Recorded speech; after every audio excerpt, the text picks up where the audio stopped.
총장님과 함께하는 공포 언론 간담회 참석해주신 언론 여러분께 감사 말씀드립니다. 오늘 언론 간담회는 총장님 모두 말씀에 이어 기자들과의 질의응답 순으로 진행되겠습니다. 먼저 총장님 모두 말씀을 듣겠습니다. 여러분 참 반갑습니다. 전체 여기 계신 분 중에 한 반 이상은 제가 이미 과거에 뵀던 분들이고 기억이 생생하게 나고 나머지 분들은 제가 처음 뵙는 것 같습니다. 하여튼 이렇게 만나 뵙게 돼서 정말로 반갑습니다. 동포사회 현장에서 동포사회의 문제라든지 여러 가지 개선해야 될 점 이런 것을 제일 잘 아시는 분이 바로 여러분들이 아닌가 하는 그런 생각을 가지고 있습니다. 그래서 여러분들로부터 많은 인사이트를 받기 위해서 사실 이 자리를 마련했습니다.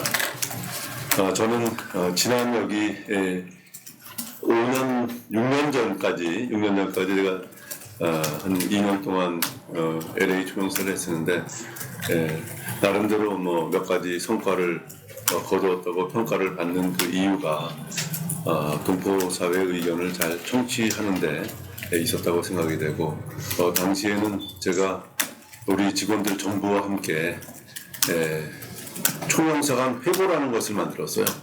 아침에 나오면은 제일 먼저 직원 한 분이 좀 일찍 나오셔가지고 언론을 다 스크랩을 해가지고 그것을 전부 다 공유를 하면서 그럼 앞으로 어떻게 우리가 이 언론에 대해 가지고 대응을 하고 어떤 조치를 취해야 될 것인가에 대해 가지고 서로 의논하는 것이 하루 일과의 시작이었습니다. 지금 재외동포청 청장으로 간 다음에도 마찬가지 원칙을 적용을 해가지고 재외동포청에서 나오는 재외동포청과 관련되는 여러 가지 그 기사를 다 모아가지고 저희가 보고 있습니다. 그 중에서도 사실 한국의 언론보다 오히려 해외 언론, 특히 이 미국 LA 언론에 저희가 많이 귀를 기울이고 하나하나 저희가 읽고 있습니다. 재외동포 관련한 여러 가지 현안 중에는 저희가 시급하게 이제 해결되어야 되는 그런 해결할 수 있는 것도 있고 또 어떤 것들은 좀 시간을 두고 긴 호흡으로 해결해 나가야 하는 그런 문제도 있겠습니다만은 그 재외동포청은 기본적으로 재외동포의 편에 서서 재외동포의 디펜더의 역할을 해 나가는 것이 저희의 임무라고 생각합니다. 여러 가지 어제 이제 동포 간담회에서 몇 가지 말씀을 이미 드렸습니다만은 혹시 질문이 제가 조금 더 다시 한번 여기 어제 나오지 않으신 분들을 위해 가지고 간략하게 제가 말씀을 드리겠습니다. 우리 재외동포청의 기본적인 임무는 첫 번째 이 재외동포를 보호하고 지원하는 것이고 또 두 번째는 재외동포의 정체성을 함양하는 것이고 세 번째는 재외동포와 본국 간의 교류 협력을 증진하는 그런 연결고리 역할을 하는 것이고요. 마지막으로는 우리 소외되어 온 우리 재외동포를 보듬는 것이라고 이렇게 말씀을 드릴 수가 있습니다. 하지만 이걸 전체적으로 요약을 한다 그러면은 전통적으로 우리 재외동포 정책이라고 한다면은 첫째는 재외동포의 정체성을 함양하고 다음으로 주류 사회로 진출하는 것을 지원하는 것. 그 재외동포 기본법에는 거주국에서 모범적인 시민으로 정착하고 지위를 향상하는 것을 지원한다라고 되어 있는데 이걸 쉬운 말로 그냥 표현하자면은 주류 사회 진출을 지원한다 이렇게 해석하시면 되겠습니다. 그리고 이런 여러 가지 이 과제를 해결하기 위해 가지고 재외동포청의 이제 기본적인 자세라고 한다면은 제가 과거에도 몇 번 말씀을 드렸습니다만은 무엇보다도 뭉텅났고 소통하는 그런 재외동포청. 두 번째로 손톱 및 가시를 빼드리고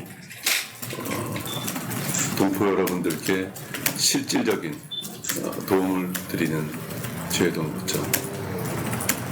세 번째로 좀 중복이 됩니다만은 재외동포의 정체성을 함양하는 재외동포청.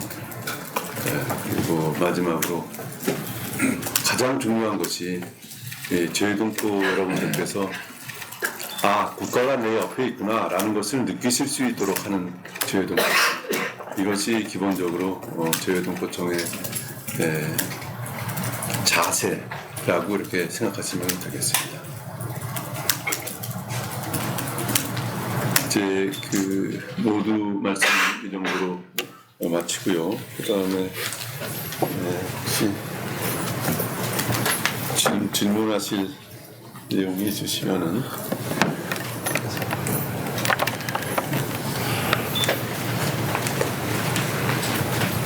질문을 해주시기 바랍니다.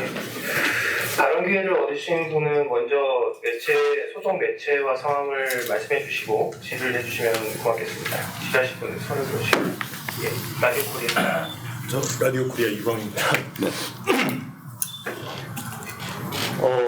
동부청장님 지금 어제 동부 간담회에서 이 선천적 복수 국적제도 관련해서 이제 말씀을 하실 때 이 동포청에서 이 내부적으로 해결해야 될 일도 있지만 가장 중요한 것 중에 하나가 한국 내 여론을 바꿔야 되는 일도 같이 좀 동반이 돼야 된다고 말씀을 하셨는데 그것을 위해서는 어떤 노력들이 좀 필요할 것 같고 좀 어떻게 좀 대응하실 방안이 있으십니까? 네.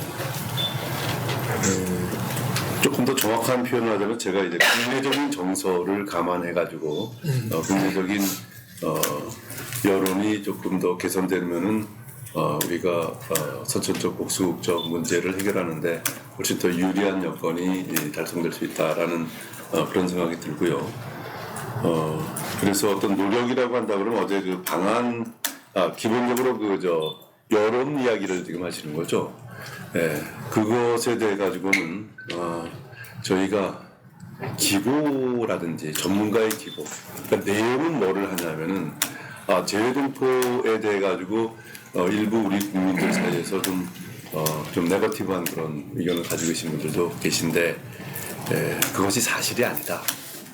사실 우리 동포들이 해외로 나가시게 된 것은 본인의 의지에 반해서 나가게 되신 분들도 있고 그 다음에 나가셔가지고 조국의 발전을 위해서 많이 기여하신 분들이 있고 또 그 전에 또 본다 그러면은 우리 독립운동을 많이 하신 분들도 계시고 우리나라 어려울 때 많이 도와주시고 우리나라 경사했을 때 도와주시고 그리고 지금은 거주국의 주류사회와 대한민국의 가교 역할을 훌륭하게 수행하시고 앞으로 글로벌 동축국가라고 하는 우리 국정과제를 실현할 수 있는 데 꼭 필요한 동반자이기도 하고 이런 점을 우리가 설명하는 게 중요합니다.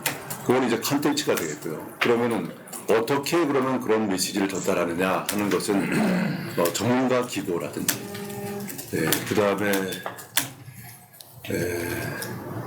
사실 이거는 학교 교육에서 이런 내용이 들어가면 아주 효과적이지 않겠습니까? 그걸 지금 생각하고 있습니다. 그렇게 생각하고 있고 제가 이미 만나기로 약속을 했습니다. 더구나 과거에 여기 근무했던 같이 근무했던 그런 분들입니다. 그분들이 이제 위로 이렇게 올라가셔가지고 중요한 자리를 지금 차지하고 계신데 그분들 만나가지고 지금 동포 사회를 위해 가지고 나는 이런 것을 하는 게 바람직하다고 생각한다. 그분들도 내가 왜 만나자고 하는지를 알고 있습니다. 그렇기 때문에 어떤 것은 우리가 조금 쉽게 접근할 수 있는 것도 있고 또 어떤 거는 상당히 진짜 정말로 긴 호흡으로 바라봐야 되는 거 있는데 긴 호흡으로 바라본다고 해가지고 그냥 사과가 나무 밑으로 사과가 떨어질 거를 기다리는 게 아니라 우리가 뭐를 할 수 있는지를 우리가 살펴가지고 하나씩 해나가는 게 제일 중요하다고 이렇게 생각합니다. 그리고 어제도 잠깐 말씀드렸습니다만은 그 상황이 그렇게 비관적인 것 같지는 않습니다. 점차로 우리 그 사회가 재외동포에 대해 가지고 조금씩 더 긍정적으로 변하는 그런 측면도 있고 또 여러분들 뭐 아시는 거와 마찬가지로 대통령께서 제외동포를 워낙 또 소중하게 생각하시고 하는 것은 제가 여러 군데에서 느꼈습니다. 그리고 그 글로벌 중추국가를 달성하는데 꼭 필요한 동반자다라는 확신을 가지고 계시기 때문에 여러 가지 그 여건은 좋은 것 같습니다. 그래서 우리가 제외동포 사회와 제외동포청 그리고 우리 정부가 다 같이 힘을 합쳐가지고 나간다 그러면은 저는 좀 잘 되지 않을까 하는 그런 생각을 가지고 있습니다. 감사합니다. 그리고 혹시 또 뭐 그런 거에 대해 가지고 여러분들께서 좋은 아이디어가 있으면은 기본적으로 제가 여기 온 거는 여러분들 의견을 들으러 온 거거든요. 그러니까 저희가 가지고 있는 계획을 간단하게 설명을 드리고 그다음에 여러분들께서 이건 이렇게 하는 게 좋겠다라고 생각하시면은 저희가 그걸 심각하게 고민을 하죠. 왜냐하면은 여기 계신 분들이 그런 문제에 대해 가지고 아주 종합적으로 제일 잘 하시는 분 아닙니까? 그렇기 때문에 아마 여러분들의 의견이 저희들한테는 가장 소중한 것이 아닌가 하는 그런 생각이 듭니다. 감사합니다. 네, KBS. KBS 아메리카 윤범준 기자입니다. 기자님 오랜만에 만나뵙게 돼서 너무 반갑고요. 이제 재외동포청이 됐다라는 것은 결국에는 이제 재외동포재단의 모든 기능을 흡수를 하고 그 다음에 어떤 정부 공식 기관으로서 이제 출범을 하게 되는 거라고 봐야 되지 않습니까? 네. 이제 뭐 조직도 좀 더 커졌고 예산도 조금 더 커졌고 하면 어떤 이제 우리 이곳에 사는 한인들 재외동포들의 어떤 니즈라든지 여러 민원들을 더 많이 이제 수용을 하고 또 처리를 하게 될 텐데 그런 부분에 있어서 실질적으로 어떤 처리 속도라든지 아니면은 뭐 그동안에 개선이 안 돼 왔던 뭐 고질적인 문제라든지 뭐 예를 들자면 뭐 공항에 출입국을 할 때 우리 재외동포들은 꼭 외국인 전용 칸으로 가야 되는데 그런 것들은 좀 개선될 수 없느냐? 만약 이런 예를 들어서 이런 민원들 같은 것들이 접수가 됐을 때 실질적인 지원을 말씀을 하셨는데 그런 것들이 실질적으로 좀 개선이 될 수 있는 방법들이 어느 정도 나와 있을까요? 예, 이미 많이 마련이 되어 있고요. 그리고 그걸 점점 확대해 나간다는 그런 생각입니다. 제가 여기 이곳에 총영사를 할 때도 저희 모토 중에 실질적인 도움을 드린다라고 하지 않았습니까? 재외동포청에서 마찬가지입니다. 실질적인 도움을 드리는 것이 기본적인 목표이고 그 문제에 대해 가지고는 우리 정책국장님이 한번 와서 한번 설명을 해주시겠습니까? 이쪽에 오시죠.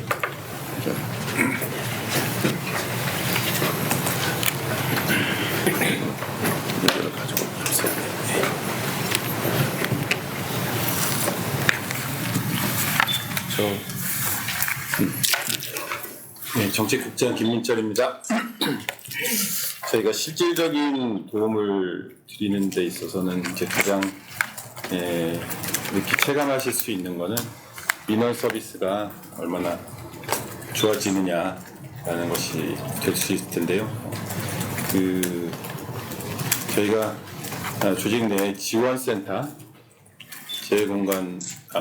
재외동포 서비스 지원센터를 만들었습니다. 장기적으로 어떤 것을 하려고 하냐면은 재외동포 업무가 소관상으로는 각 부처에 다 나눠져 있어서 병역이면 병역, 국세면 국세, 그다음에 보훈, 뭐 연금, 다양하게 다 재외동포청이 소관으로 하고 있지 않은 다양한 분야들을 다 재외동포라는 이름으로 저희가 대변해서 하고 있게 되는데 그럼 일일이 이제 찾아다니셔야 되잖아요. 아니면 그쪽에 문의를 하시거나 이제 그런 걸 하지 마시고 재외동포청에 저희한테 바로 물어봐 주시면 저희가 그걸 접수해서 저희가 물어보고 답을 얻은 다음에 알려드리는 그런 저희가 원스톱 서비스라고 보통 이름을 졌는데 그런 걸 하겠다라는 것이 저희 이제 궁극적인 목표고 그거를 제가 오프라인으로도 하지만 저희 고객 대상들은 다 해외에 계시잖아요. 그걸 이제 온라인으로 구현하겠다는 것이 저희가 목표입니다. 그래서 보통 이제 오프라인은 대회 공간에서 보통 이루어지는데 그걸 이제 저희 서비스 지원센터를 통해서 온라인, 그러니까 오프라인으로도 전화를 통해서 이루어질 수가 있고요. 온라인화 되면 온라인에 들어가셔서 인터넷에 들어가셔서 세금이면 세금, 병무면 병무, 기술이 더 좋아지면 AI를 쓸 수도 있겠고요. AI보다는 역시 사람을 좋아하시니까 그런 것도 저희가 생각을 하고 있고, 그러려면은 가장 온라인에서 구현하기 위한 가장 핵심적인 거는 본인 인증 수단이 확보가 돼야 돼요. 지금 모든 걸 다 인터넷 서비스 기반한 서비스를 활용하실 때는 그 사람이 내가 맞는가를 확인해야 되잖아요. 그게 가장 핵심적인 절차인데, 대부분의 이제 어려움을 겪고 계신 거는 해외에 계신 분들 그게 잘 안 된다. 근데 저희가 지금은 이제 공간을 통해서 공동인증서를 발급을 해드리는데, 그걸 이제 순회 형사를 통해서 좀 더 그걸 더 이렇게 쉽게 하실 수 있도록 저희가 또 순회 형사를 늘릴 거고요. 또 하나는 그 외에도 다른, 그러니까 저희가 생각하고 있는 거는 여권을 정보를 기반으로 해서 본인 인증을 할 수 있는 거. 쉽게 말씀해 여권을 가지고 오시면, 여권을 가지고 계시면 그걸 가지고 본인 인증을 할 수 있는, 물론 거기다 이제 모바일 인증서를 넣어드려야 됩니다. 그런 게 있는데, 그런 기반을 저희가 지금 구축하려고 하고 있고, 이제 본인 인증 수단이 많으면 많을수록 편리해지잖아요. 그래서 네이버라든지 카카오라든지 그리고 그 외 여러 가지 금융인증서들도 저희가 종류를 점점 넓혀갈 겁니다. 그렇게 되면 당장은 제가 말씀드린 그런 온라인에서 구현될 수 있는 서비스를 다 점점 늘려갈 거지만, at 적어도 국내에서 할 수 있는 것들을 해외에서도 뽑아볼 수 있게 되는 거예요. 그러니까 지금 국내에서 하는 게 정부 민원 24시라고 해서 있는데, 거기서 뭐 텍스도 할 수 있고, 그 다음에 각종 가족관계 서류들을 댁에서 뽑아볼 수 있잖아요. 내국민들은. 그런 것을 본인 인증이 해외에서도 가능하면, 물론 인터넷 기반이 돼야 되겠지만, 국내에서, 댁에서 그걸 뽑아볼 수 있게 하니까 많이 불편이 해소될 수 있겠고요. 이제 노인 좀 연로하신 분들은 그게 좀 어렵다고 하시는 것도 있어서 저희가 콜센터, 제외동포 콜센터도 저희가 운영을 지금 하고 있습니다. 그래서 그걸 통해서 민원을 또 접수해 주시고, 물론 제 공간에서도 그 역할을 하고 접수해 주시면 저희가 처리하는 것을 기반으로 해서, 그러니까 온오프라인에서 원스톱 서비스를 제공해 드리겠다는 것을 기준으로 해서 차근차근 지금 단계를 밟아가고 있습니다. 거기에 이어서 제가 이렇게 요약을 하자면은 그 제외 공간이나 한국에 계실 때 그 공간을 방문하지 않고 온라인으로 서비스를 받을 수 있다라는 게 첫 번째. 두 번째는 한국에 오셨을 때 과거에는 여러 관청을 돌아다니면서 민원 서류를 받아 민원 업무를 처리해야 되는데, 지금은 우리 민원통합센터만 가시면은 거기서 대행해가지고 연락을 해가지고 필요한 서류를 발급받을 수 있다. 원스톱 서비스. 첫 번째는 온라인 이제 서비스가 되는 거고, 두 번째는 국내에서는 원스톱 서비스. 이렇게 생각하시면 될 것 같습니다. 질문, 민원 관련해서 질문 하나 드리겠습니다. 저기 아까 전에 말씀하셨는데 제동들도 전화를 통해서 콜센터를 통해서 민원 관련해서 이제 도움을 받을 수 있다라는 부분을 말씀하셨는데, 저희가 알기로는 이게 지금 한국 내에서 전화할 수 있는 국미 6747 번호거든요. 그럼 해외에서 전화를 걸 때 이게 국제전화 요금이 발생하는 부분이 분명히 있고, 또 이런 민원 서비스 전화 같은 경우는 전화 특성상 이게 뭐 1, 2분에 해결되는 그런 부분이 아니기 때문에, 그런 부분에서 예를 들면 인터넷 뭐 저희 미주 지역에서 뭐 할인들이 많이 이용하는 뭐 카카오라든지 뭐 이런 무료 전화 서비스 이런 것들이 있거든요. 그런 것들을 좀 연계하실 그런 저기 계획도 있으신지. SBS 전영 기자라고. 예. 당연하게 지금 저희가 처음 의도했던 거는 해외에서 아직 잘 모르시기 때문에 전화 안 하실 텐데, 조금 제가 확인해봐야 되겠지만 거의 그 전화료가 많이 발생한다면 그거는 서비스 받을 수 없는 거잖아요. 그러니까 그건 당연히 문제가 있다면 저희가 해결을 할 거고, 기본적으로는 비용이 발생하지 않는 방향으로 국내 전화선에서 저희가 해결하려고 하고요. 그다음에 거기는 예, 저희가 6개 영어, 중국어, 일본어, 러시아어 정도 그 동포들이 많은 언어를 다 커버를 지금 하고 있거든요. 그래서 예, 그 문제가 혹시 있다면 저희가 해결하겠습니다. 네. 나 질문 좀 할게요. 나는 40, 네, 알겠습니다. 나 42년 된 KUP 배구전 기자입니다. 통일신문 뉴스. 우선 가벼운 얘기만 하고 끝낼게요. 동포청 온라인 등등의 체크해 보면 메시지 들어가는 라인이 없어요. 있습니까? 찾아보세요.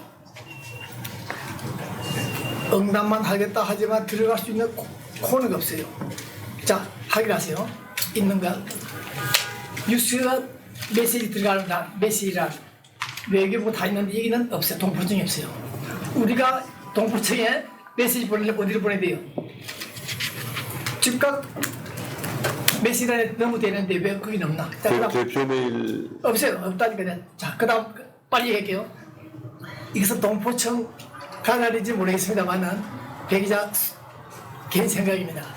그 백내 기피자 10년 전에 유성전이 문제되고 있고 대법원에서 일단 이 법은 아니라고 나왔는데 우리 동포청에서 도와주면 안 되겠나? 여론이 안 좋으니까 옛날에 1983년도 코미디언 배삼룡이도 북한을 끌려가려다가 내가 막았는데 그런 애들 좀 용서 좀 해주면 안 좋겠나 하는 생각이 들고 두 번째는 그 매치입니다.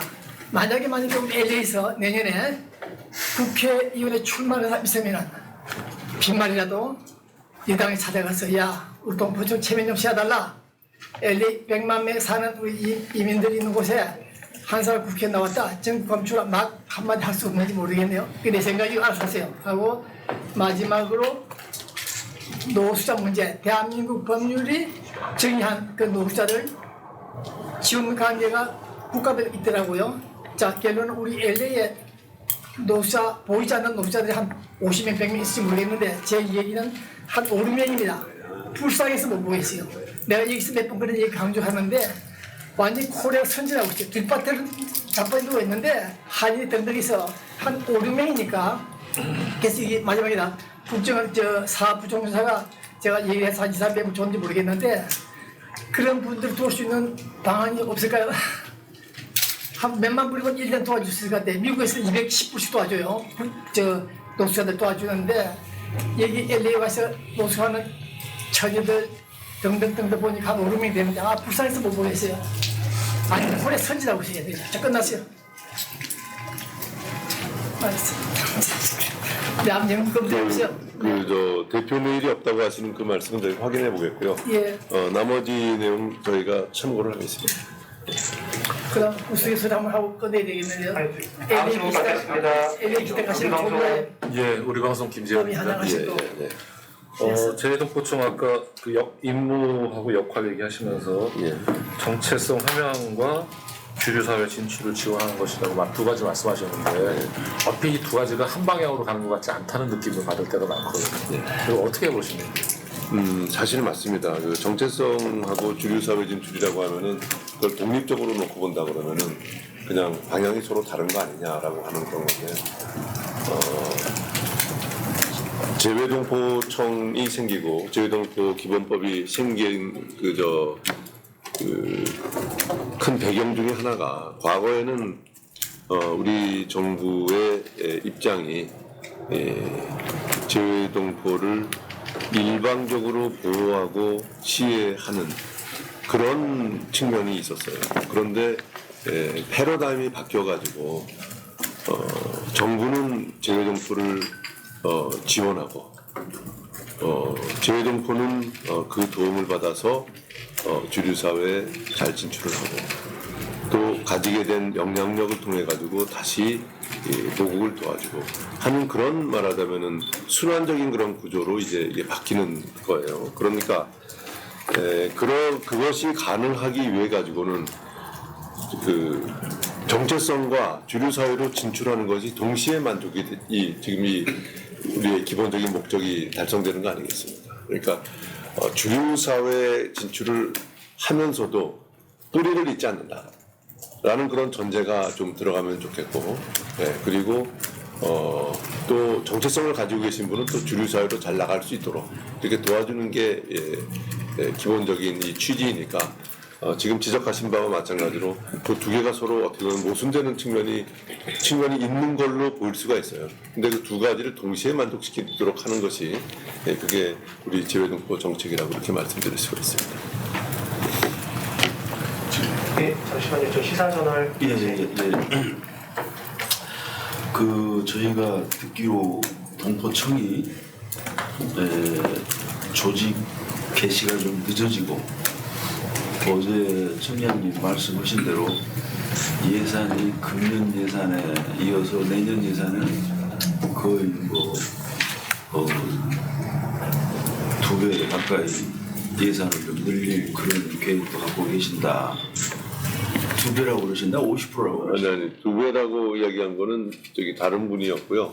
그러니까 고민회의에서 얘기했습니다. 그런데 하여튼 증액을 하려고 최대한 노력을 하고 있다라고 하는 게 저희의 입장입니다. 그러니까 지금 예산을 대폭 증액하고 또 조직 구성이나 활동이 지금 지연되면서 그 부분에 대한 우리가 상식적으로 알기로 정부 조직 부처 간에 자기 인원과 예산을 새로 생긴 예하청에다 대폭 이렇게 이관하는 사례는 그렇게 쉽지 않아서 그런 부분에 좀 어려움이 있는 것은 아닌가 이런 우려도 좀 생기고요.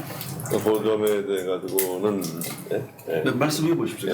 그 점에 대해 가지고는 예산이 그 외교부로부터 이렇게 오는 그게 아니고 동청이 좀 얘기해요. 동청이니까 그거는 별도의 예산으로 들어오는 거니까 많이 배정을 외교부가 안 한다라고 하는 거는 아니 그게 아니고 잘 질문을 핵심을 모르셨네.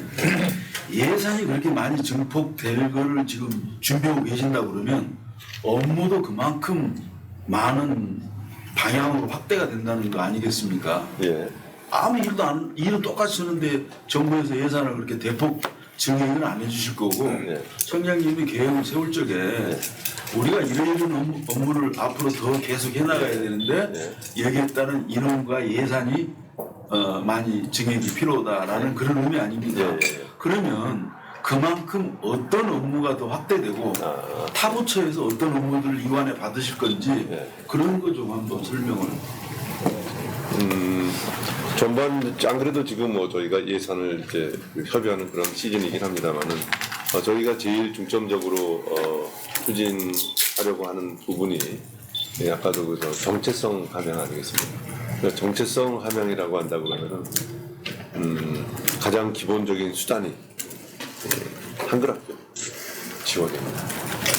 한글학교 지원이고 그럼 한글학교 지원이라고 하면 어떤 것이냐?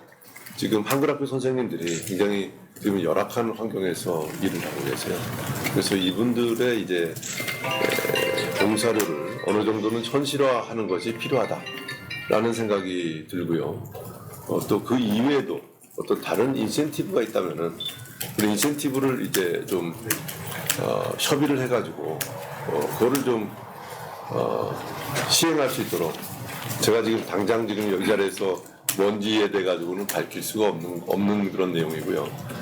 그렇지만은 아까 제가 교육부 공무원 만나겠다고 한 그런 것도 그 점도 이제 같이 교육부하고 협의를 해야 되는 그런 문제이기 때문에 하여간 그 한글학교 선생님들의 사기를 좀 올려드리는 것이 이것이 되게 중요하다. 지금은 좀 그것이 너무 그분들이 하시는 일에 비해 가지고 너무 적지 않은가라는 그런 생각이고요. 이거는 지금 잘 지적을 해주신 그런 내용인 것 같습니다.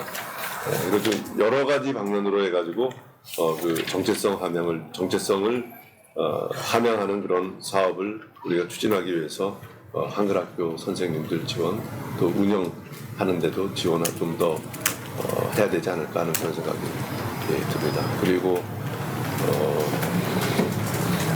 우리 세계하는 비즈니스 대회 있지 않습니까?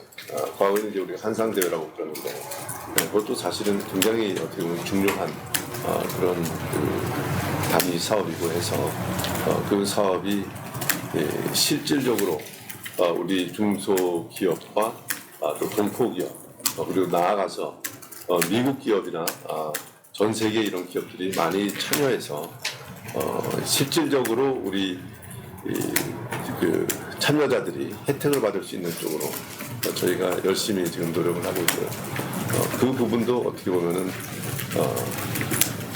그 글로벌 네트워크를 형성하고 하는 것이 우리 동포 사회의 이익을 증진하는 또 우리 중소기업의 이익을 증진하는 중요한 수단이기 때문에 그쪽도 우리 중점 사업의 하나라고 이렇게 말씀드릴 수가 있습니다.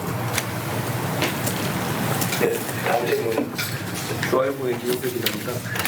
아까 좀 먼저 말씀하신 선천적 복수국적 문제 해결에 신경 쓰시면 좋겠다고 했는데요. 선천적 복수국적 문제 해결에 신경 쓰시면 하셨는데 어제도 이렇게 좀 나눠주신 것 중에 이제 선천적 복수국적 시기를 놓친 예외적 국적 이탈을 최대한 그 조건을 수용할 수 있게끔 하시겠다 이렇게 말씀을 주셨는데 그 5가지 조항이지 않습니까? 그 법무부 장관의 최종 승인을 받아서 그거를 예외적 국적 이탈을 최대한 허용하겠다 했는데 이 부분이 어느 정도까지 좀 실효성이 있을 것인지 그걸 좀 알고 싶거든요. 그건 한마디로 상당히 실효성이 있을 겁니다. 네. 그러니까 이제 그거를 신청하신 분들께서 뭐 그 조건을 까다롭게 적용을 할 건지 그게 앞으로 법무부 측하고 어떻게 좀 소통 정리가 되려 계신지. 그것은 지금 거의 심사위원들이 있는 거죠. 그렇죠? 심사위원들이 있는데 지금 이 내용을 조금 더 다시 설명을 드리자면은 그 18세가 되는 해 3월까지 그 국적 이탈 신고를 하지 않을 경우 37세가 되거나 병역 의무를 이행하기 전까지는 국적을 이탈할 수 없다라고 하는 거 아니겠습니까? 근데 거기에서 이제 예외 조항의 요건이 6개죠. 6개가 있는데 그 6개가 뭐 그 여러 가지가 열거가 되어 있는데 구체적인 케이스를 그 6가지 캐테고리 그 크라이테리어에 적용을 시킬 때 이것은 가급적 좀 유리한 방향으로 그걸 해석을 하면은 이것이 예외로 인정이 돼가지고 그 불이익을 받지 않는다라는 그런 얘기입니다. 그러니까 적용을 할 때 조금 플렉서블하게 하는 것이 너무 까다롭게 이렇게 하지 않고 플렉서블하게 이렇게 심사하는 것은 그건 가능합니다. 가능하기 때문에 그런 방향으로 해서 우리가 일단은 그 선천적 복수국적자 선의의 선천적 복수국적자에게 피해가 가지 않도록 이렇게 운영합니다. 근데 이건 또 다른 문제인데 여기 지금 복수국적 허용 연령 65세 이상이지 않습니까? 예를 들면 그때 국회가 다룰 문제긴 한데 지금 동포사회에서는 근데 이 선천적 복수국적 문제하고 별개로 한국 국적을 유지하셨던 분들이 뭐 미국 시민권을 취득을 한다든지 이럴 때 복수국적 연령을 이제는 글로벌 시대에 맞게끔 좀 낮출 수 있지 않느냐라는 요구들이 있으신데 이거에 대해서 동포청에서 좀 어떻게 좀 이런 문제가 바로 어떻게 보면은 이제 국내적인 여론의 국내적인 정서와 관련이 있는 그런 문제 중에 하나고요. 하나고 근데 전반적으로 봐가지고는 이 문제도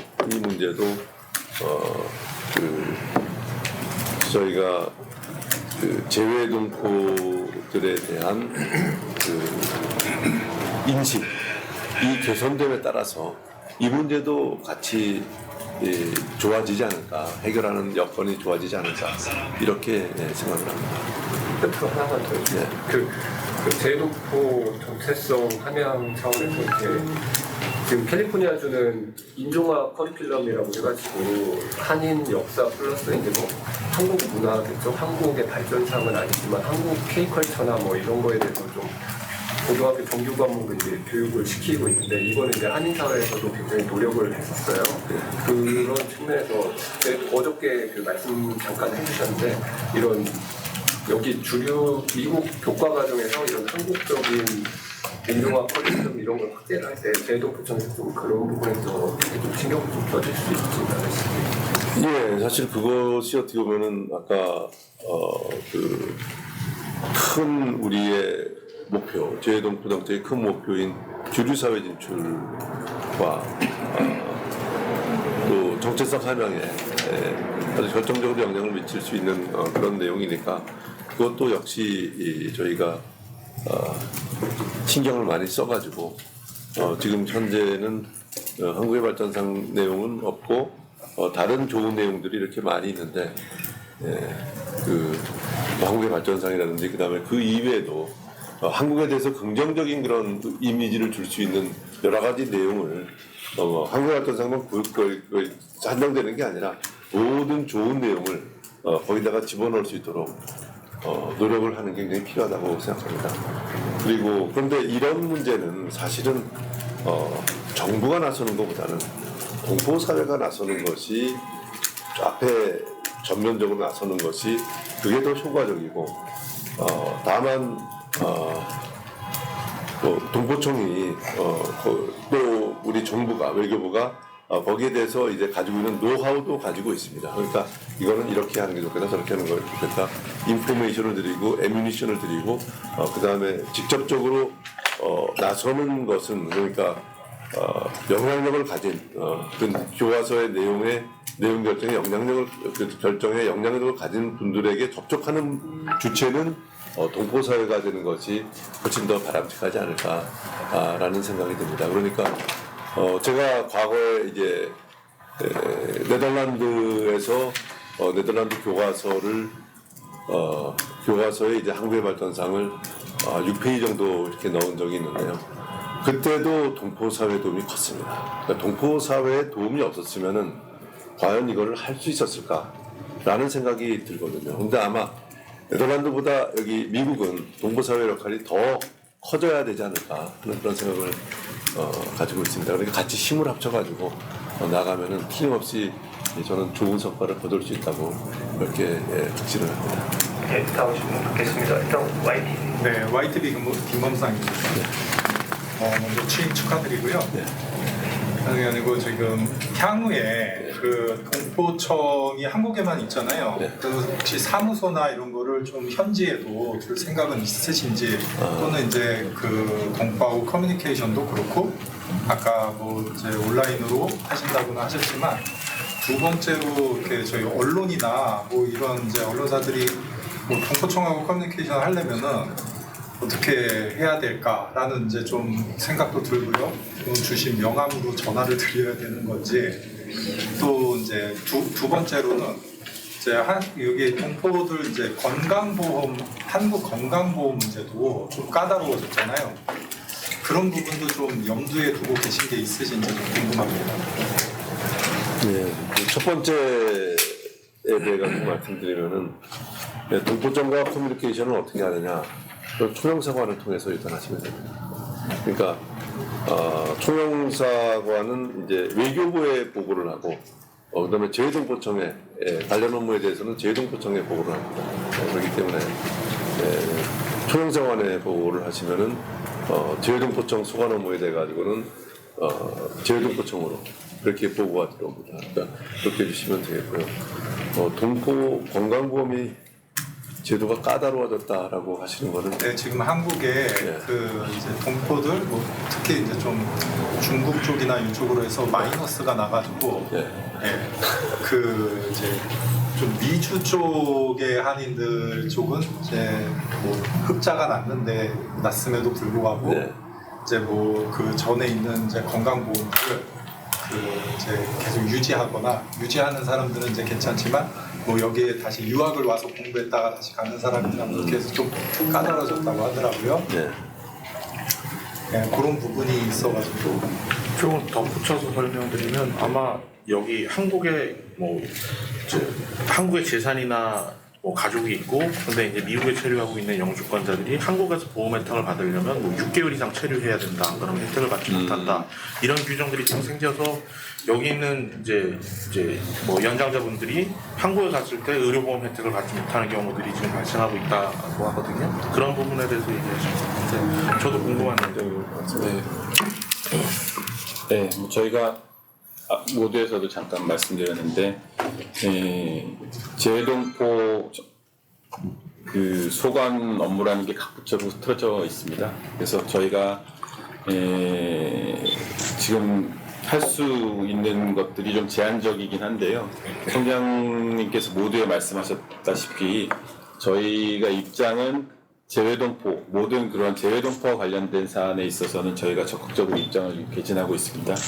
그래서 재외동포의 입장에서 저희가 대변을 할 거고요. 그리고 그 건강보험 문제에 대해서는 국내적으로 좀 민감한 이슈가 되어 있는데 저희가 아직까지는 이제 건강보험 이슈에 대해서는 저희가 아직 입장을 내고 있지는 않지만 말씀하신 것처럼 일부 좀 잘못된 팩트가 나가는 경우도 있고요. 그러니까 일부 동포 사회에서는 좀 적자가 나고 일부 동포에서는 흑자가 나고 있는데 전체 동포인 것처럼 오도되는 경우도 있고 한데 이게 또 이제 어느 동포는 괜찮고 어느 동포는 안 괜찮고 이런 문제로 비화되면 그것도 동포 사회 전 세계 동포 사회에 또 분열을 일으킬 수도 있는 부분이라서 그 부분은 좀 조심스럽게 생각하고는 있는데 아직 그 요건이 좀 강화되고 있는 부분은 있지만 저희가 아직 논의가 좀 더 되고 있는 것으로 알고 있습니다. 그래서 저희도 팩트를 좀 정확하게 체크해서 동포 사회에 그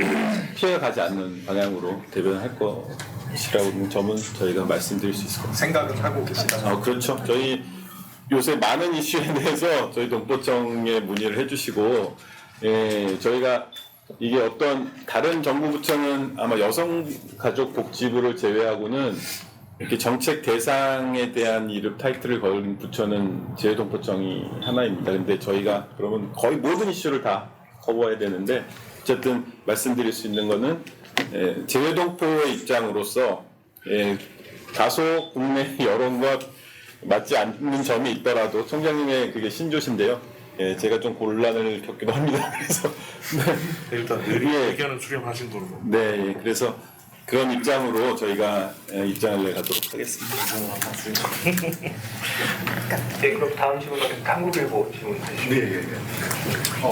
제가 처음 좀 늦게 와가지고 아까 선천적 복수법에서 어떻게 말씀을 하셨는지 잘 모르겠는데 그다음에 이제 우리 김영재 기자의 질문에 그 예외적 국적 이탈 그걸 활용을 하면 충분히 구제가 가능하다고 말씀하셨는데 사실 선천적 복수국적 법 자체가 이게 그 예외적 그 국적 이탈 그거 허용으로 해결될 수 있는 문제가 아니거든요. 사실 속내를 들여다보면은 정말 많은 수많은 피해자들이 발생하고 있는데 그래서 동포 사회에서는 이걸 아예 개정을 하든지 해지를 하자는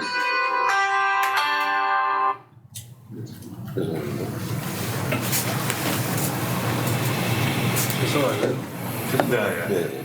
그 여론이 높거든요. 그러니까 그 문제에 대해서는 어떻게 재외동포청은 어떤 입장을 갖고 있는지. 아까 제가 조금 하나를 좀 정확하게 말씀을 드리자면은 예외 조항을 적용해서 그냥 해결할 수 있다는 그런 말씀이 아니고요.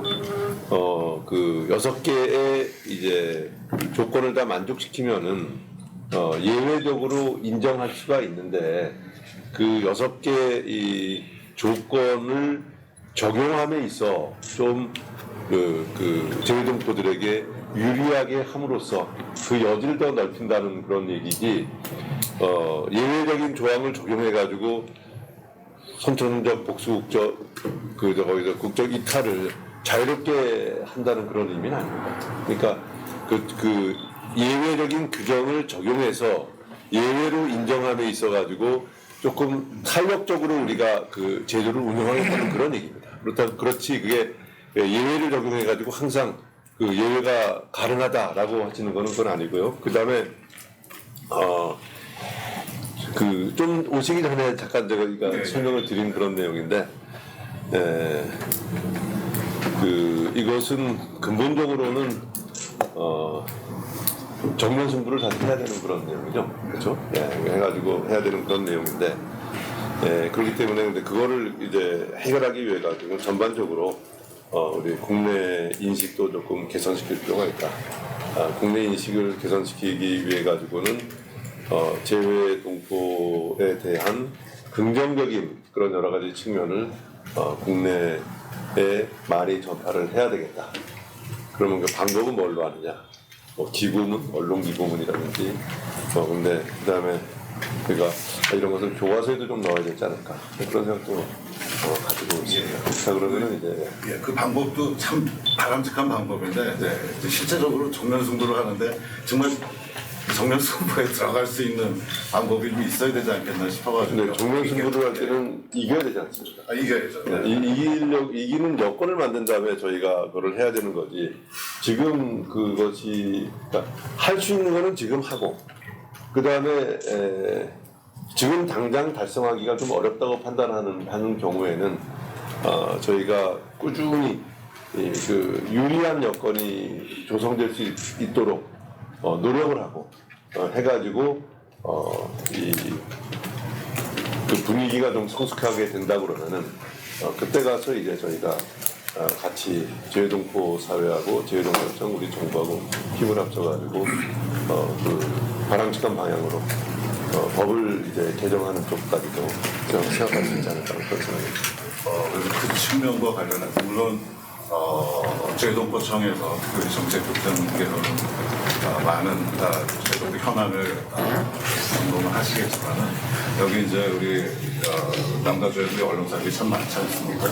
실제로 재외동포청 관계자들이 생각하는 재외동포 현안하고 여기 미국이나 해외에서 살아가는 이 동포들의 생각하는 현안이 좀 다를 수가 있을 것 같아요. 좀 더 구체적일 수 있겠고 여기 언론사들이 많은데 예를 들어서 언론사들을 다 활용을 해서 재외동포들은 어떤 정책 니즈를 갖고 있는지 여론조사를 한다든지 의견 수렴을 하는데 그런 부상은 맞습니다. 그래서 안 그래도 제가 모두에 제가 여기에 이 자리를 마련한 것 이유는 가장 그 재외동포 사회 문제에 있어가지고 재외동포 사회의 문제에 있어서 전문가라고 볼 수 있고 객관적인 그런 시각을 가지고 있는 분들이 여기 계신 분들이 아니냐. 그러니까 여러분들로부터 저희가 뭐를 해야 될지에 대해서 좀 가르쳐 달라. 이런 것이 이제 이 오늘 간담회를 개최하게 된 가장 중요한 그런 목적이라고 이렇게 이해하시면 되겠습니다. 네, 그럼 다음 질문서는 썬데이 저널, 라디오 서울, 라디오 코리아. 죄송합니다. 라디오 코리아 전에 다른 분에게 먼저 좀 기회를 드리겠습니다. 두 번째니까요. 네, 조선일보. 네. 이렇게 하겠습니다. 안녕하세요. 조선일보 잠시만 일단 썬데이 저널부터 먼저 시작을 할게요. 네. 그 재외동포청장께서 동포들에게 우리에게도 국가가 있다. 내 옆에. 근데 지금 많은 사람들이 재외동포와 재외국민과 재외교민과 혼란을 갖고 있어요. 우리 재외동포, 재외국민, 재외교민. 그런데 우리에게는 대한민국에는 재외동포 법이 있어요. 그 법을 좀 더 잘 한번 보셔갖고 그 법을 더 잘 만들면은 그 재외동포 도와주는 거예요. 재외동포라는 개념을 우리가 똑바로 알고 그다음에 또 하나 문제는 지금 어저께 제가 그 동포 간담회 우리 같이 여러 언론인들 갔는데 아마 당혹스러웠을 거예요. 건의사항이 대부분이 도와달라는 거예요. 네? 재외동포 지금 600억 재산밖에 안 되는데 올해 600억 될까 말까 하는데 그 전보다 적어요. 재외동포 재단보다. 그런데 이게 우리가 갖고 있는 문제는 지금 다른 선진국들 제가 예를 한번 들겠어요. 멕시코 정부하고 프랑스 그 사람들 재외동포를 어떻게 생각하느냐. 프랑스는 제일 먼저 한 게 재외동포의 그 투표권 오고 그 본국 주류사회 본국에 진출할 수 있는 그 진출권 주류사회 진출할 거 본국 거주국이 아니라 알제리아라든지 뭐 이런 사람들 해외에 있는 동포들을 동포 사회의 발언권을 정식으로 프랑스 의회에 정식으로 법적으로 소리를 낼 수 있도록 다 만들었다고요. 한번 보세요. 멕시코도 그렇고 그래서 멕시코에 있는 미국에 있는 멕시코인들이 멕시코 거기에 의회에 진출을 해요. 그런 거를 왜냐면 지금 뭐 여러 가지 얘기를 해봐야 상당히 문제가 많은데 그런 점을 우리 이제 대외동포들의 프랑스에 있든지 아프리카에 있든지 거기에 있는 사람들한테도 본국 주류 국내에 진출할 수 있는 법적인 요건을 동포청이 좀 만들어줬으면 좋겠습니다. 알겠습니다. 첫 번째 질문하신 거, 재외동포 기본법 에서 이제 재외동포의 개념과 재외국민의 개념에 대해 가지고 조금 더 잘 만들어야 된다, 분명하게 해야 된다라고 말씀하셨는데, 지금 현재 그 재외동포 기본법의 그 재외동포의 정의가 명확하게 잘 나와 있습니다. 그러니까 재외동포라고 하면은 우리 국민으로서 해외 장기간 체류하거나 그 영주권을 가지고 있는 분, 요 하나가 있고요. 두 번째는 외국인으로서 과거 한국의 국적을 가졌던 분 또는 그 자녀, 이렇게 되어 있습니다. 그러니까 그 개념은 분명하게 나와 있습니다. 재외 국민이라 그럴 경우에는 이제 국적자, 우리 국적, 그 중에서 우리 국적자만 이제 해당하는 그런 개념이 되겠습니다. 두 번째, 그러니까 재외 동포 중에서도 이제 그 동포 사회가 큰 경우에는 그 동포 사회를 대변할 수 있도록 본국의 뭐 국회의원이라든지 이런 쪽으로 진출할 수 있도록 해야 된다고 그거 하는 거는 저는 아마도 제 동포청의 권한 사항은 조금 좀 오버한 게 아닌가 하는 생각이 좀 들기는 드는데요. 하여간 그 점에 있어가지고도 저희가 잘 노트하겠습니다. 해당 부처의 건의나 제안은 가능합니까? 이런 여론을 수렴했을 때. 그럼요. 그거는 뭐 예를 들어가지고 오늘 이 동포 사회에 이제 동포 언론 간담회를 했는데 이런 말씀 나왔다고 건의를 하고 그럼 다음 질문은 라디오 서울. 네, 청장님, 아까 전에 뭐 한글학교 선생님들 지원을 한다고 하셨고 또 뭐 콜센터 라인업도 마련한다고 하셨는데 이제 다른 뭐 추가적으로 추진하는 어떤 사업 계획들이 있으면 좀 더 간략하게 좀 설명 부탁드리겠습니다. 아까 선생님 그 얘기는 사기 진작을 위한 봉사료를 저희가 지금 추진을 하고 있는 거고, 그거를 아직 뭐 결정된 그런 거라고 볼 수는 없는데 저희가 그렇게 희망을 한다는 그런 얘기입니다. 희망을 하고 우선순위에 놓고 우리가 추진하고 있다라는 그런 의미가 되니까 아직 뭐 결정된 건 아니고 그런 방향으로 나간다라는 것만 제가 말씀을 드린 거고요. 그리고 두 번째는 그러니까 이제 그거 외에도 이제 향후에 추진하는 뭐 사업 계획들이 있으신지. 나머지는 이제 또 아까도 말씀드렸습니다만은 한상대회를 잘 치르는 이것이 재외동포청 한상대회 그 세계 한인 비즈니스 대회, 지금 이름을 바꿨습니다. 이름을 바꿨는데 이름을 바꾼 그 배경은 지금 과거에는 이제 무역업 이런 데로 좀 제한이 됐었는데 지금은 그 분야가 워낙 다양화됐습니다. 뭐 IT, 재정, 의료, 보건 이쪽으로 다양화돼가지고 한상이라고 하는 것은 너무도 축소지향적이고 미래지향적이 아니다라는 그런 이제 의견들이 이제 특히 조직위 중심으로 해가지고 나와가지고 그걸 더 이제 더 확대하고 미래지향적으로 나갔다는 그런 의미에서 이름을 바꿨고요. 그러니까 그 조직위의 그 건의를 받아들여서 운영위원회를 통해 가지고 그런 결정을 했습니다. 결정을 했고 오늘도 아침에 그 개최지 그 장소에 가가지고 가서 봤는데 지금 많은 이제 계획을 듣고 있는데 잘 진행이 되고 있는 것으로 생각이 되고 앞으로도 계속 신경을 써가지고 할 것입니다. 그러니까 한상대회 잘 치르는 거 역시 우리의 중요한 그런 목표라고 이렇게 말씀을 드릴 수가 있습니다. 저 중간에 안내 말씀 좀 드리겠습니다. 지금 준비된 시간이 거의 다 지나가고 있는데요. 지금 3개 매체가 지금 질문이 남아 있습니다. 이거 마지막으로 해서 질문을 좀 마감하도록 하겠습니다. 순서는 조선일보, 라디오 코리아, MBC입니다.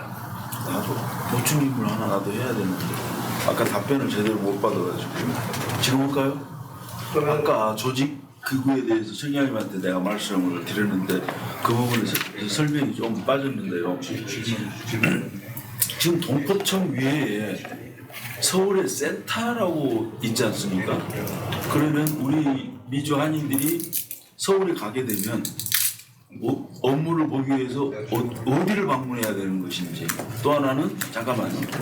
이 센터장도 있고 서울 센터가 있던데 여기에서는 업무, 그리고 마지막으로는 해외에도 이런 센터 그 업무를 대신을 분할해서 대신을 센터가 생길 가능성도 있는지요? 이상입니다. 그럼 저 해외에서 하는 거는 그거는 통영사관을 가시면 되는 거고요. 네, 통영사관을 가시면 되고 업무를 보기 위해서 통영사와 아니 저 제회동포청이 어디를 가야 되느냐라고 하는 거는 어떤 업무를 보시느냐에 따라 다른 거고요. 네.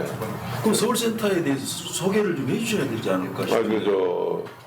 이번 기회에 제회동포 서비스 지원 센터를 얘기하는 것이죠. 그러니까 민원센터를 지금 얘기하시는 거죠. 그러니까 인천 말고 서울센터 그 김영근 센터장 계시죠? 그거는 협력센터고요. 네, 거기서는 제회동포 협력센터고요. 네. 거기서는 이제 그 제회동포청의 이제 산하기관 역할을 하고 있는 그런 데인데요. 거기는 이제 주로 모국 초청 사업을 하고 있는 거죠. 그러니까 모국 초청 사업에 한해 가지고 제회동포청에 이제 업무를 지원한다는 그런 차원에서 이렇게 지금 되어 있습니다. 조금 더 구체적으로 말씀을 드리자면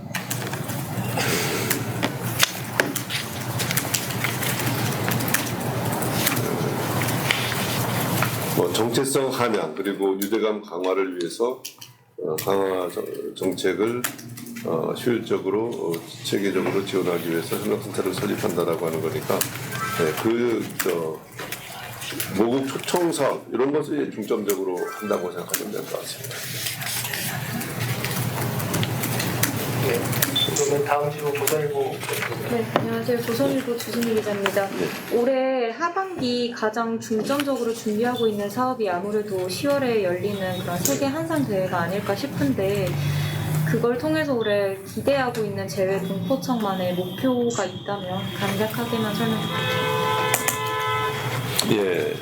한상대회의 가장 중요한 목표라 그러면 이제 실질적으로 우리 참여하는 우리 중소기업 그리고 동포기업에게 얼마나 많은 혜택이 갔느냐라는 게 이제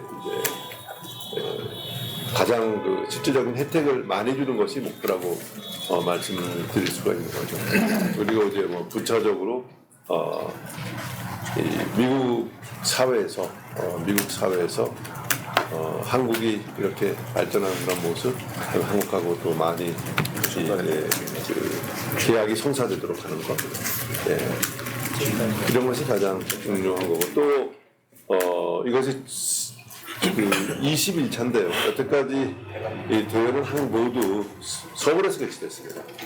근데 이제 이번에 여기 오렌지 카운티에서 개최되는 것이 성공적으로 잘 이루어지면은 앞으로 이제 해외에서 이것을 개최할 수 있겠구나라고 하는 하나의 좋은 시금석 역할도 할 수 있다고 생각이 되는데 지금 현재까지 보면은 국내에서 할 때보다 훨씬 더 많은 참여자 그리고 참여 기업 그리고 그 분야도 굉장히 다양하고 그래서 저는 잘 될 거라고 생각을 하고 계속 챙겨보면서 지원을 하겠습니다. 감사합니다. 네, 다음 라디오 코리아. 네, 아까 저 해외 사무소 관련해서 질문해서 연장한데요. 사실 그 이기철 청장님께서는 예전에 LA 총영사님으로 재임 당시에 그 민원 서비스 개선에 굉장히 총력을 기울이셨잖아요. 그런데도 불구하고 여기 아무래도 한국에서 오신 분들이 너무나 많다 보니 사실 이 민원 서비스 문제 해결이 지금 현재까지도 많이 개선은 됐습니다만 좀 LA 총영사 내부에서 일을 모두 처리할 수 있는 데는 좀 한계가 있다. 그래서 좀 제회동포청이 혹시 LA 총영사관에다가 뭐 인력 파견이라던가 아니면 좀 이런 세계 주요 도시들의 인력 파견이라던가 사무소가 굳이 아니더라도 좀 그런 계획들은 있으십니까?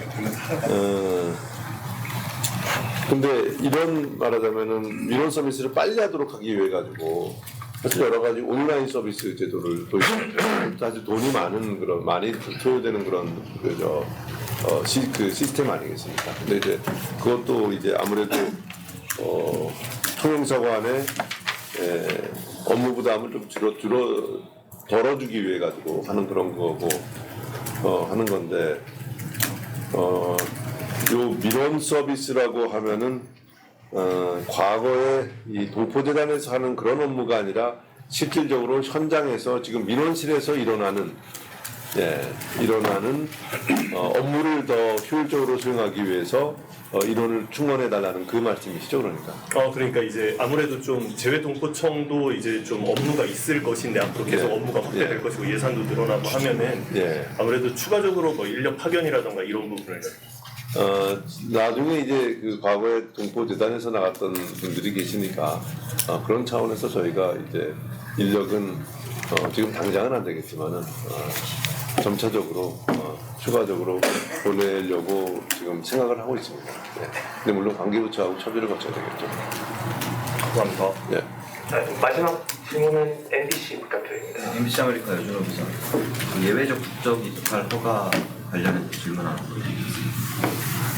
지금 예외적 국적 이탈 허가는 법무부 소관으로 알고 있는데, 그러면 이제 심사 심의 의결 요 과정이 가장 중요할 것 같아요. 근데 아까 선생님께서 말씀하시기를 이제 선의의 피해자가 없도록 하도록 하겠다.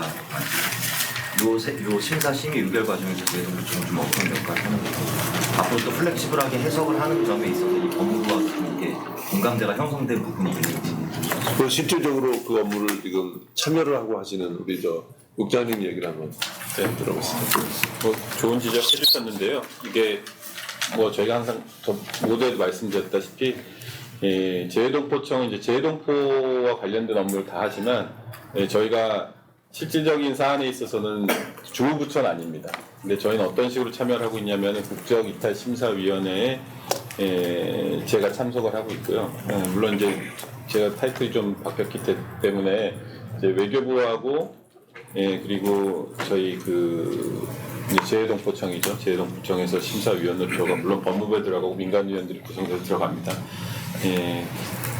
지금 청장님께서 말씀하신 그런 플렉서블하고 탄력적으로 운영한다는 부분에 대해서는 아직 구체적으로 법무부하고 공감대를 이룬 것은 아닙니다. 근데 저희가 이제 재외동포청과 재외동포를 대변한다는 입장에서 저희가 법률을 해석해 봤을 때 여지가 충분히 있다라고 이렇게 판단을 했기 때문에 저희가 이제 말씀을 드린 거고요.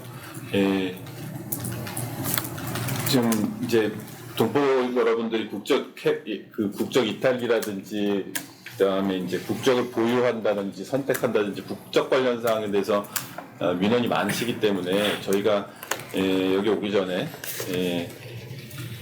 지금으로 할 수 있는 일이 없다라고 말씀드리는 건 너무 무책임하다고 생각을 했기 때문에 청장님께서 말씀하셨다시피 현재 가능한 것을 좀 찾아서 해보자라는 말씀하셔서 저희가 그런 생각을 하게 되었던 거고요. 이제 앞으로 이제 계속 이제 국적 이탈 심사가 첫 번째 한번 이루어졌고요. 그다음부터 이제 계속 앞으로 이루어지게 될 텐데 그때에서 저희는 이제 그런 목소리를 내겠다라는 말씀을 드리는 거고요. 그런 이제 심사의 프랙티스가 쌓이다 보면은 이런 거는 좀 필요 없겠다라고 해서 법률 개정도 가능해질 거라고 생각을 하고 지금은 이제 고려 사항이라고 해서 6가지 사항들이 쭉 그 법에 나열이 되어 있습니다. 근데 이제 고려를 함에 있어서 거기서 어떤 건 고려를 해야 한다고 되어 있으니까 그걸 꼭 적용해야 되는지 말아야 되는지 좀 다툼이 있을 수 있거든요.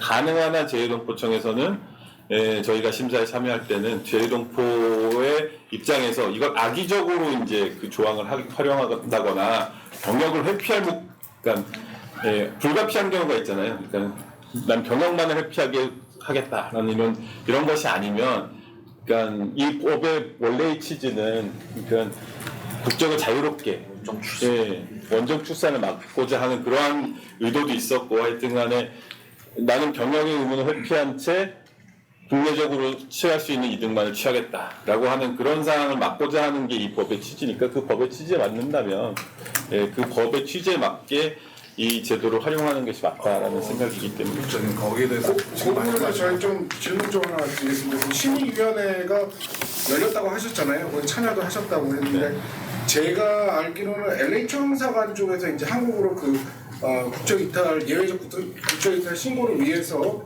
거기 이제 신청하신 분들이 10건이 조금 넘었다고 제가 알고 있거든요.